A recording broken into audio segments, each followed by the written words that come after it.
చేసే మదరేనా? ఎందుకంటే మదర్స్ ఆర్ డిఫరెంట్.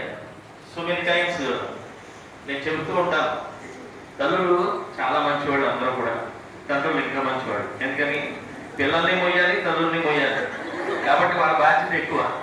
సో అయినా సరే వాళ్ళు బాధగా ఎప్పుడు ఫీల్ అవ్వరు.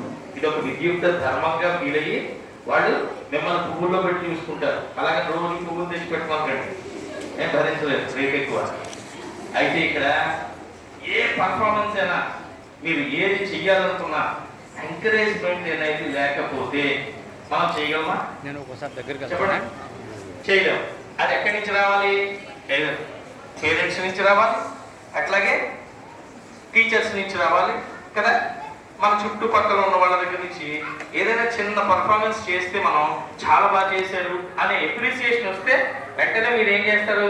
దాని మీద దృష్టి పెట్టి ఇంకొంచెం బాగా పర్ఫార్మ్ చేసే ప్రయత్నం చేస్తారు కదా.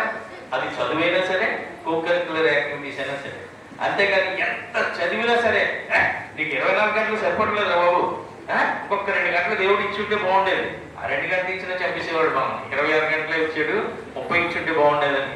అందుకని పేరెంట్స్ ఎప్పుడు కూడా మంచివాళ్ళు. ఎందుకని మీ బాగు కోసం వాళ్ళు చాలా పాడైపోతూ ఉంటారు, ఆర్థికంగా, హెల్త్ పరంగా. అర్థమైనా?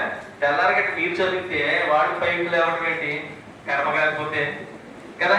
కానీ ఎందుకని? నీ భవిష్యత్తు బంగారంగా ఉండాలి అని, బంగారు భవిష్యత్తు కోసం కలలు కట్టు వాళ్ళు నిద్ర, ఆహారం 2 మాంతారు. ఎందుకని? మీకు పెట్టి కానీ వాళ్ళు తినరు కదా. ఎందుకంటే తెల్లారగట్టి 5ంటికి బాక్సులో పెట్టి పంపుతారు కదా. అంటే మీకు పెట్టే వాళ్ళు 12ంటికి తింటారు అనమాట. సో ఇలాగా పేరెంట్స్ కేర్ అనేది విపరీతంగా ఉన్న ఈ తరుణంలో చాలా ఫీజులు కడతాం, పెద్ద స్కూళ్ళలో జాయిన్ చేసాం. పైగా శ్రీ గౌతమి రేపు పొద్దున ఇక్కడి నుంచి వెళ్ళేవాళ్ళు బ్యాంక్ జాబ్స్ కానీ, లేకపోతే గొప్ప ఆఫీసర్స్ కానీ, లేకపోతే ప్రైవేట్ కంపెనీస్లో టీమ్ లీడర్స్గా కానీ వాళ్ళు వాళ్ళ యొక్క గొప్పతనం, వాళ్ళ యొక్క మా చదువుకి సంబంధించిన ప్రతిభ బయటికి ఎలివేట్ అవ్వాలి అని అనుకుంటూ ఉంటారు. గొప్పగా చెప్పాలి అంటే మా అన్నయ్య గారి పాప కూడా ఇక్కడ చదివింది, సాయి సుధ. ఇప్పుడు ఇన్సూరెన్స్ బ్యాంక్లో at the age of 24 almost ఒక 100 మందిని కమాండ్ చేసే ఆఫీసర్. అంటే ఎందుకు చెప్తాం అంటే 24 ఇయర్స్కి మేము చదివే రోజుల్లో 10,000 రూపాయలు లెక్క పెట్టమంటే 10,000 అంటే దాన్ని చాలాసేపు లెక్క పెట్టేవాళ్ళం. ఈరోజు మీరు కనుక 23 ఇయర్స్ నిండిన తర్వాత మీరు జాబ్ సంపాదిస్తే ప్యాకేజ్ అని ఏదో ఒకటి కొత్తది పెట్టారు కదా, ప్యాకేజీని బట్టి కదా పేరెంట్స్ ఆనందపడుతున్నారు.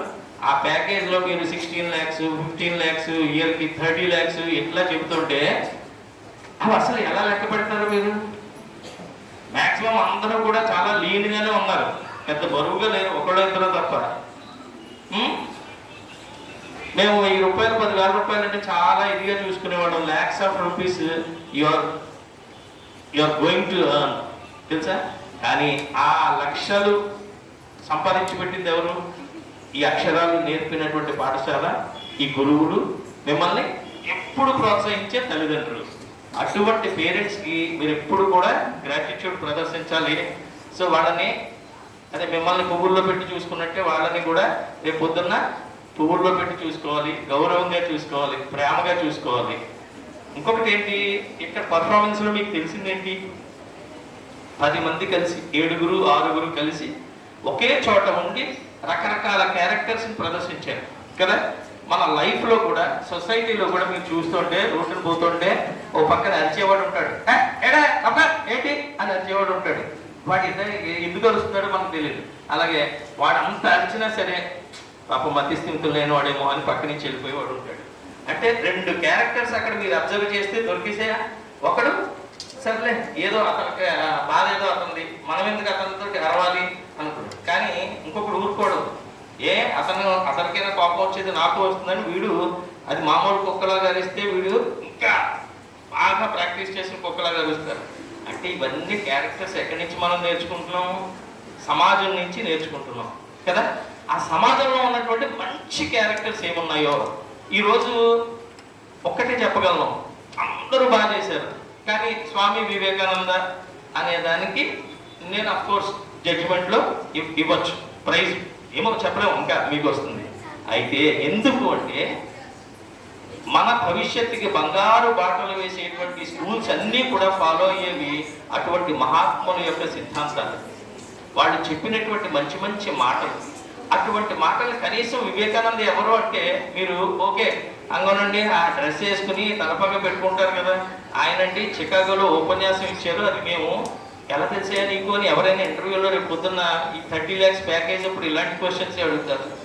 అడిగినప్పుడు మా స్కూల్లో మేము ఎలా తెలుసు నీకు అని అంటారు. అంటే మా స్కూల్లో నేను ప్రదర్శించానండి. ఆహా, ఏ ప్రదర్శించావు? నేనే స్వామి వివేకానంద క్యారెక్టర్ వేసానండి అని అన్నాడు అనుకో, వెంటనే నీకు ఆ ఉద్యోగం ఎలాగేస్తారు? ద వెరీ నెక్స్ట్ మూమెంట్ వాళ్ళు ఆ ఉద్యోగం ఇచ్చినప్పుడు నీకు అనిపించే ఆనందమైన అనిర్వచనీయమైన అనుభూతిని చూశారు, అది లెక్కించగలవా? ఎన్ని లక్షలతోటైనా ఎంత డబ్బుతోటైనా లెక్కించగలవా? అవన్నమాట మనం అబ్జర్వ్ చేయాల్సింది. అట్లాగే మీరు సొసైటీలో బాగా ఈ చదువులు చదివేసి బాగా సంపాదిస్తున్నారు కదా, పేరెంట్స్కి బాగా చూడండి. అట్లాగే సొసైటీని కూడా మర్చిపోకూడదు. నేను ఎప్పుడు చెప్పేది ఏంటంటే సొసైటీ లేకపోతే మనం లేం కదా.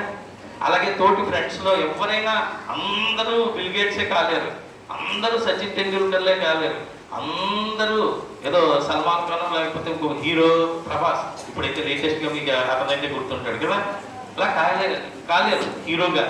కానీ కొంతమంది ఎవరికైనా చిన్న చిన్న కష్టం వస్తే ఆ కష్టాలు, అరే చిన్నప్పుడు మనం అందరం కలిసి చదువుకున్నాం, ఆ కష్టాలను కూడా మనం కలిసి పంచుకుందాం అనేసి ఉన్నప్పుడు అప్పుడు మీరు ఆ సాయం చేసిన సాయం ఉంది చూశారు, అందులో దైవం కనిపిస్తాడు. అది గుర్తుంచుకోండి మై డియర్ చిల్డ్రన్. అట్లాగే ఈరోజు